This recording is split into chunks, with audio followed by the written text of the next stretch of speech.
Dr. Zara Chun had always believed that first contact would be humanity's greatest triumph. Standing in the underground bunker beneath Geneva, watching the world burn through reinforced viewports, she realized how catastrophically wrong she had been. The signal had arrived exactly 96 hours ago, a simple mathematical sequence broadcast across all frequencies simultaneously. Prime numbers, then Fibonacci, then something more complex that took Earth's greatest minds mere minutes to decode. It was an invitation, elegant in its simplicity. We hear you. We come in peace. The world had celebrated. Every major government, every space agency, every university had joined the hastily assembled First Contact Committee. Zara, as the lead xenolinguist at CERN, had been chosen to craft humanity's response. She remembered the weight of that moment. Billions of people holding their breath as she transmitted back, "Welcome, friends. We await you with open hearts and minds." Now, as she watched Sydney's skyline collapse in the distance through the bunker's periscope, Zara understood that her words had been humanity's death sentence. "Status report," commanded General Harrison, his weathered face grim in the emergency lighting. The military had taken control of all surviving communication networks within hours of the first attacks. Lieutenant Rodriguez looked up from his console, his young face pale with exhaustion. "Beijing gone. Moscow gone. New York. There's nothing left but a crater where Manhattan used to be. They're not using weapons we can understand, sir. The cities just dissolve." Zara closed her eyes, remembering the footage from those first terrifying hours. The alien ships hadn't descended dramatically from the sky like in old movies. They had simply appeared, perfect geometric forms that seemed to bend light around themselves, making them nearly invisible until they were directly overhead. No laser beams, no explosions, no dramatic invasions. The ships had hovered over major population centers and released something that looked like golden rain. Where the particles touched, matter simply ceased to exist at the molecular level. Buildings, vehicles, people, all reduced to component atoms and scattered on the wind. "Sir," Rodriguez continued, "we're receiving another transmission."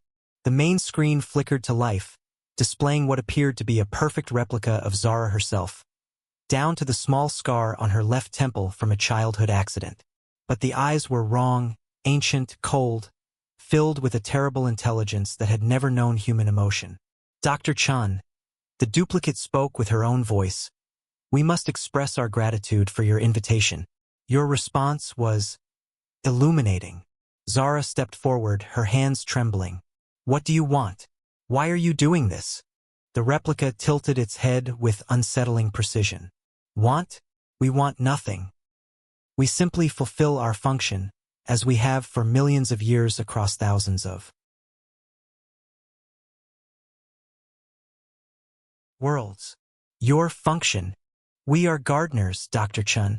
We tend the galaxy, pruning away species that threaten the greater ecosystem. Your signal reached us 18 of your years ago, a cry for help from a world dying under the weight of its dominant species." Zara's blood turned to ice. 18 years ago. The replica smiled with her own face, but the expression was alien, predatory. "The Arecibo transmission, seeking extraterrestrial intelligence. But your signal carried more than just mathematics and music. It carried the electromagnetic signature of your dying world. Polluted oceans, burning forests, mass extinctions, endless warfare." General Harrison stepped beside Zara. "We didn't ask for your intervention. Did the cancer cells ask the chemotherapy to destroy them?" The replica responded. "We monitored your species for decades after first contact. We watched your wars escalate, your environment collapse, your population expand beyond sustainable limits. You were a plague consuming your world. So you decided to exterminate us," Zara whispered. "Not exterminate, cull. We preserve the essential genetic material, the cultural achievements worth saving. But the aggressive, destructive elements must be removed for the greater good of the galaxy." Through the bunker's communication array, reports continued flooding in from the few remaining outposts. The aliens weren't targeting everyone, they were selecting. Military installations went first, then industrial centers, then major population hubs. But rural areas, indigenous communities living in harmony with their environment, research stations focused on conservation, these remained untouched. You're not killing everyone, Zara realized. We are gardeners, not genociders. We preserve what has value and remove what threatens the garden's health. Your species showed promise, art, music, scientific curiosity, capacity for love and sacrifice. But these qualities were overshadowed by violence, greed, and environmental destruction. Rodriguez looked up from his station. Ma'am, I'm getting reports from isolated communities worldwide. The Inuit in northern Canada, Aboriginal tribes in Australia, research teams in Antarctica, they're all reporting the same thing. The ships pass over them without taking any action. The replica nodded. We select for peaceful coexistence, environmental stewardship, and sustainable living. These communities will be the seed from which a new human civilization will grow, one guided by wisdom rather than conquest. Zara felt the full weight of understanding crash down upon her. The signal we sent. You interpreted it as a distress call. Earth was dying, Dr. Chun. Your own scientists predicted civilizational collapse within decades. We heard your cry for help and responded as we always do, by preserving what could be saved and removing what threatened the whole.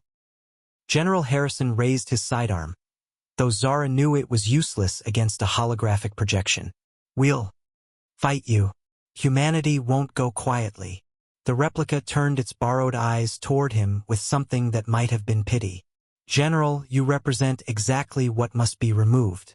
Your first instinct, even facing extinction, is violence. This is why we must act. The transmission cut out, leaving the bunker in silence, broken only by the hum of air recyclers and the distant rumble of collapsing cities. Zara slumped into a chair, the weight of realization crushing her spirit. They had built their entire civilization on competition, conquest, and consumption. They had strip-mined their planet, fought endless wars, and poisoned their own nest. And when they reached out to the stars for contact, they had unknowingly sent a distress signal that painted them as a threat to galactic stability. How long do you think we have? She asked quietly. Rodriguez checked his readings. Urban populations are down by 70%. They're moving systematically through industrial regions now. At this rate, he paused, running calculations. Maybe 6 more hours before they've eliminated all major population centers. Through the viewport, Zara could see small groups of survivors moving through the abandoned streets. People who had somehow been deemed worthy of preservation. They walked in a daze, saved by their rejection of the very systems that had defined modern civilization. The irony was perfect and terrible. Humanity's first contact had been answered exactly as requested. The aliens had come in peace. Peace for a wounded Earth. Peace from a species too dangerous to be allowed to spread beyond